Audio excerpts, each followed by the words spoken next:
Página 47 de 339. Economía de la Edad de Piedra, por Marshall Salins, 1974. Capítulo 1. 1.5. Nuevas consideraciones sobre los cazadores y recolectores. Están constantemente apremiados por la necesidad y, sin embargo, viajando de un lado para otro pueden satisfacerla con facilidad y proporcionar a sus vidas excitación y placer. Smith, 1878, Vol. 1, página 123. Es evidente que es necesario hacer una nueva evaluación de la economía de la caza y la recolección teniendo en cuenta sus verdaderos logros y limitaciones. El error metodológico de la sabiduría recibida consistía en considerar desde las circunstancias materiales hasta la estructura económica deduciendo la absoluta dificultad de esa vida de su absoluta pobreza. Pero siempre el proyecto cultural improvisa una dialéctica sobre su relación con la naturaleza. Sin escapar a los constreñimientos ecológicos, la cultura suele negarlos, de modo tal que el sistema muestra enseguida la huella de las condiciones naturales y la originalidad de una respuesta social, en su pobreza, la abundancia. ¿Cuáles son las verdaderas desventajas de la praxis de la caza y la recolección? Si los ejemplos con que contamos tienen algún significado, no podemos decir que la baja productividad del trabajo sea una de ellas. Pero sí podemos afirmar que la economía se ve seriamente amenazada por la inminencia de una disminución de los ingresos. Comenzando por el campo de la subsistencia y extendiéndose luego a todos los sectores, parece ser que un éxito inicial solo engendra la probabilidad de que los posteriores esfuerzos no proporcionen más que beneficios menores. Esto es lo que señala la curva de la obtención de alimentos en un lugar particular. Un número no muy importante de personas termina, tarde o temprano, por hacer disminuir los recursos alimenticios que se encuentran a una distancia conveniente del lugar que habitan. Después de eso, solo pueden permanecer allí si absorben un aumento de los costos reales o una disminución en los ingresos reales, aumento de los costos si eligen alejarse cada vez más en busca de alimentos, disminución de los ingresos si se satisfacen con vivir con una cantidad menor de alimentos o con productos de inferior calidad que se encuentran a su alcance.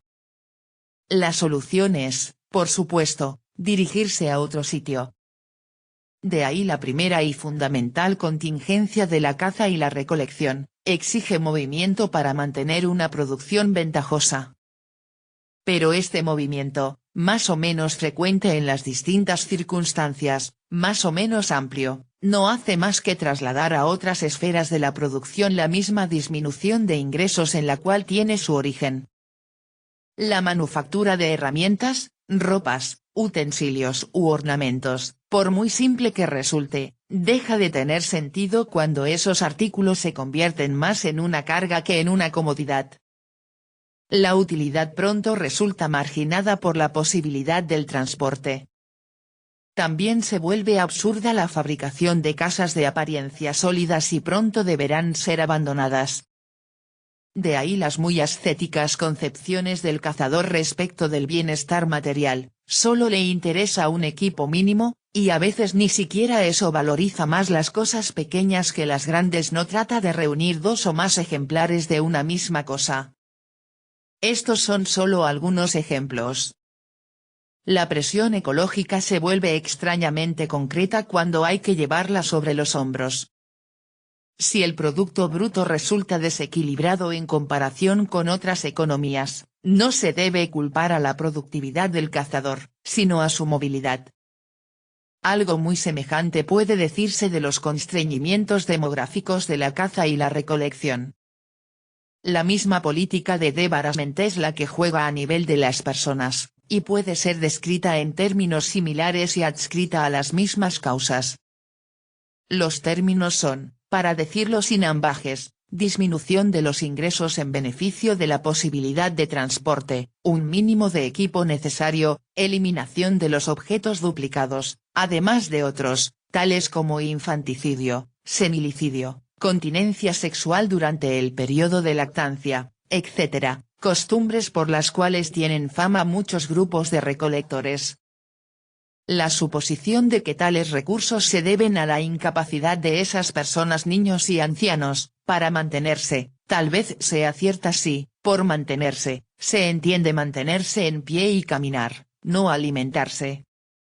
Las personas eliminadas, como suelen decir los cazadores con tristeza, son precisamente los que no pueden transportarse a sí mismos y que, por tanto, estorbarían el desplazamiento de la familia y del campamento.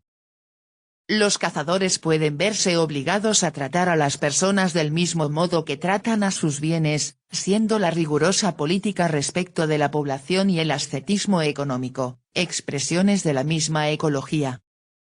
Además, estas tácticas de restricción demográfica forman también parte de una política más amplia para contrarrestar la disminución de ingresos para la subsistencia.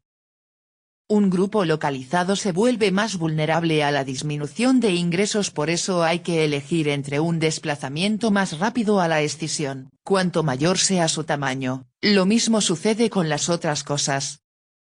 En la medida en que los pobladores pueden seguir obteniendo ventajas de la producción local y mantener una cierta estabilidad física y social, sus prácticas maltusianas son cruelmente lógicas. Los modernos cazadores y recolectores, trabajando en un medio notablemente inferior, pasan la mayor parte del año en grupos muy pequeños y separados unos de otros. Pero más que una señal de baja productividad, esta pauta demográfica debe entenderse como el coste de vivir bien. La caza y la recolección tienen toda la fuerza que les dan sus debilidades. El desplazamiento periódico y las restricciones en cuanto a fortuna y a población son, al mismo tiempo, imperativos de la práctica económica y adaptaciones creativas, del mismo modo que esas necesidades de las que se hacen virtudes. Es precisamente en este marco donde se hace posible la opulencia. La movilidad y la moderación ponen los fines de los cazadores al alcance de sus recursos técnicos. Es así que una modalidad de producción no evolucionada puede resultar muy eficaz. La vida del cazador no es tan difícil, como parece, vista desde fuera. En cierto modo, la economía refleja una ecología calamitosa, pero también puede darse completamente a la inversa. Los informes sobre cazadores y recolectores del presente etnológico, específicamente de los que viven en medios marginales, sugieren un promedio de 3 a 5 horas de trabajo por día de un adulto empleadas en la producción de alimentos. Los cazadores trabajan las mismas horas que un empleado bancario y muchas menos que los modernos trabajadores industriales, agremiados, cuyo promedio sería seguramente de 21 a 35 horas semanales. Los recientes estudios sobre costes laborales realizados entre agricultores del tipo neolítico proponen también una interesante comparación. Por ejemplo, el adulto anuno medio, hombre o mujer, trabaja 1.200 horas anuales en sus cultivos, Conklin, 1957, página 151, es decir, un promedio de 3 horas y 20 minutos por día. Sin embargo, esta cifra no engloba la recolección de alimentos, la crianza de animales, la cocina y otros trabajos que les demanda la subsistencia a estas tribus filipinas. Los informes sobre otros agricultores primitivos de distintas partes del mundo arrojan datos similares. Cuando las conclusiones son negativas es porque están expresadas con una modalidad conservadora. Los cazadores y recolectores no trabajan más que los agricultores primitivos para obtener alimentos. Haciendo una extrapolación de la etnografía a la prehistoria, se podría afirmar respecto de los neolíticos lo mismo que John Stuart Mill dijo de todos los recursos para ahorrar trabajo, que nunca inventó nadie algo que ahorrara un minuto de trabajo. El neolítico no representó ningún progreso sobre el paleolítico en cuanto a la cantidad de tiempo per cápita requerido para la producción de la subsistencia. Aún es probable que con el advenimiento de la agricultura el hombre haya tenido que trabajar más. Tampoco hay mucho que decir sobre la convicción de que los cazadores y recolectores disfrutan de muy poco tiempo libre de las tareas que les demanda la supervivencia. Generalmente se recurre a este argumento para explicar la evolución inadecuada del Paleolítico, mientras que se saluda con salvas al Neolítico por proporcionar el ocio. Pero las fórmulas tradicionales serían más veraces si se las invirtiera: la cantidad de trabajo, per cápita, aumenta con la evolución de la cultura, y la cantidad de tiempo libre disminuye. Los trabajos de subsistencia de los cazadores son intermitentes, esa es su característica, un día de trabajo y un día libre, y los modernos cazadores tienden por lo menos a emplear ese tiempo libre en dormir durante el día. En los hábitats tropicales ocupados por muchos de estos cazadores actuales, se puede confiar más en la recolección de vegetales que en la misma caza. Es por eso que las mujeres, que son las encargadas de la recolección, trabajan con mayor regularidad que los hombres y son las que proveen la mayor parte de los alimentos. A menudo hacen el trabajo de los hombres. Por otra parte, existe la posibilidad de frecuentes desplazamientos imprevistos si los hombres no disponen de ocio, será más en el sentido iluminista del término que en el literal. Cuando Condorcet dijo que la condición postergada del cazador no le otorga el ocio que le permita pensar y enriquecer su entendimiento con nuevas combinaciones de ideas, reconoció también que la economía era un ciclo necesario de actividad extrema y de inactividad total. En apariencia, lo que el cazador necesitaba era el ocio seguro de un filósofo aristocrático. Los cazadores y recolectores mantienen un punto de vista optimista acerca de su situación económica a pesar de las penalidades que pasan de cuando en cuando. Puede ser que las penalidades las sufran a veces a causa del punto de vista optimista que mantienen acerca de su situación económica. Quizá su confianza no hace sino alentar su prodigalidad hasta el extremo de que el poblado decaiga en una circunstancia desfavorable. Al sostener que esta es una economía opulenta, por tanto, yo no niego que ciertos cazadores pasan por periodo de dificultad. Hay algunos a los que parece casi inconcebible el hecho de que un hombre se muera de hambre, o incluso que no pueda satisfacer su hambre por más tiempo que un día o dos. Woodburn, 1968, página 52. Pero otro, especialmente ciertos cazadores muy periféricos y dispersados en pequeños grupos a lo largo de un medio natural de extrema pobreza, están expuestos periódicamente al tipo de inclemencias que impiden viajar o acceder a la caza. Estos sufren, si bien quizá solo de manera fragmentaria, la escasez que afecta a determinadas familias inmovilizadas, más bien que a la sociedad como un todo. Confronte-Segusinde, 1961, pas.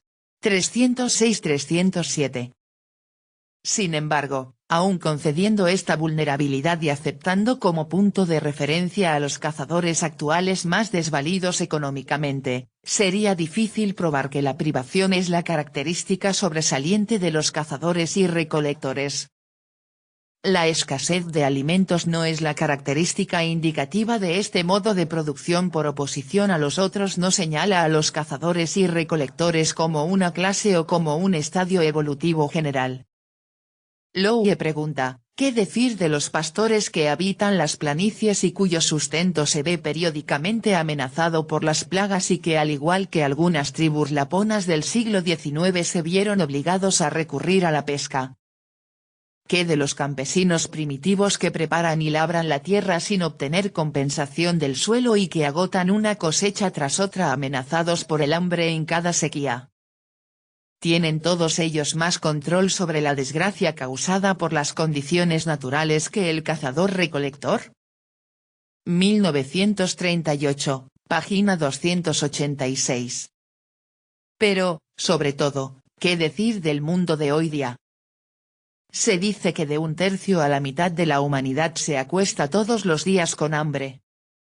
En la antigua Edad de Piedra la proporción debe haber sido mucho menor.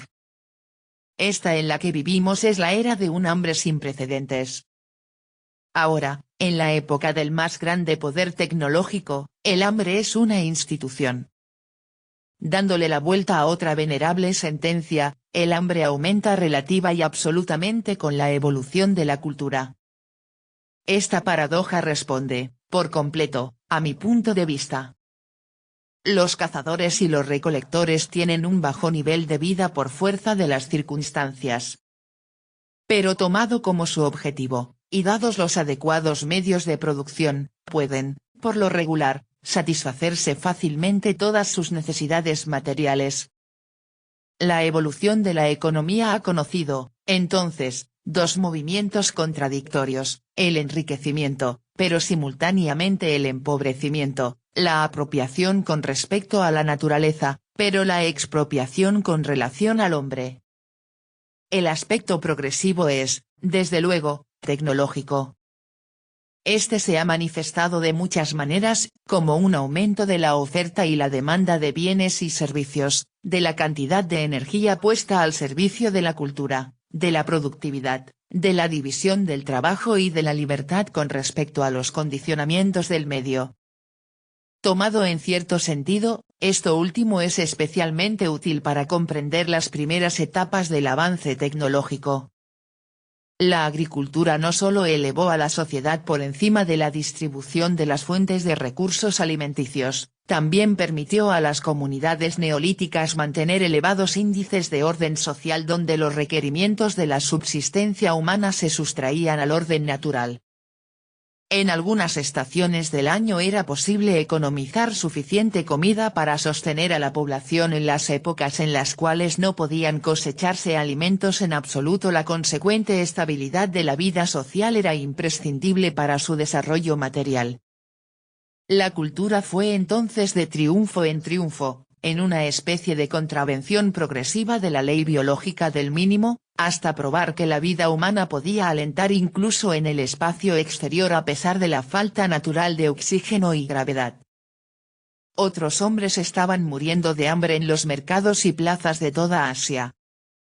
Se ha producido una evolución de las estructuras, así como también de las tecnologías, y a este respecto sucede igual que en la senda mítica, donde el viajero por cada paso que avanza hacia su lugar de destino retrocede dos. Las estructuras son políticas tanto como económicas, de poder tanto como de propiedad. Se desarrollaron primero dentro de las sociedades, y cada vez más lo hacen ahora entre las sociedades. No cabe ninguna duda de que estas estructuras han sido funcionales, son ordenamientos necesarios del desarrollo tecnológico, pero dentro de las comunidades que ayudaron a enriquecer actuaron como discriminadoras en la distribución de la riqueza y como diferenciadoras en el estilo de vida.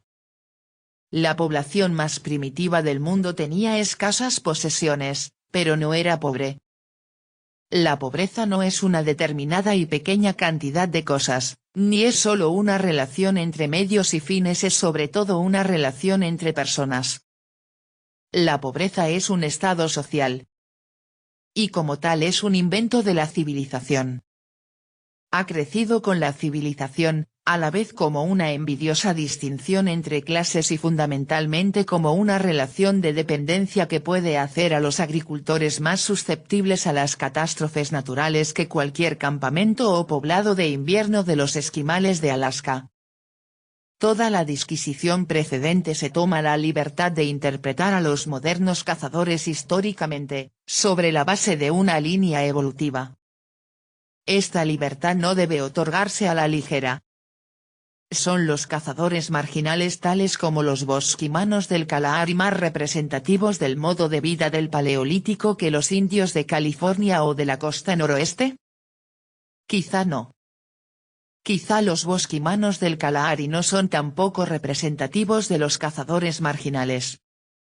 La gran mayoría de los cazadores-recolectores sobrevivientes lleva una vida curiosamente recortada y en extremo perezosa en comparación con la de los otros grupos, que son muy diferentes. Los Mujin, por ejemplo, la primera impresión que cualquier extranjero suele recibir en una tribu de funcionamiento pleno en Eastern Arnhem Land es de industriosidad. Y suele quedar muy impresionado por el hecho de que con excepción de los niños muy pequeños, no se observa gente ociosa. Thomson, 1099, pas. 33-34. No es necesario decir que los problemas de sobrevivencia son más difíciles para estos pueblos que para otros cazadores, Confrontes e Thomson, 1949b.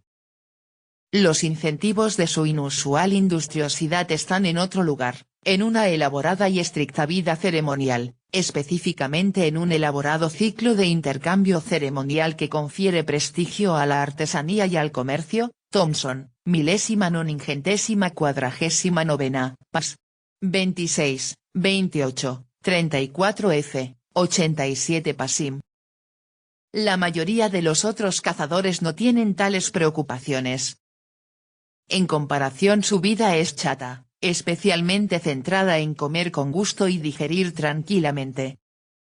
La orientación cultural no es ni dionisíaca ni apolínea, sino gástrica, tal como denominó Julián Stewart a la de los Sosoni. Según otras opiniones, sí puede ser dionisíaca, es decir, báquica, comer es para los salvajes lo que beber para los borrachos europeos.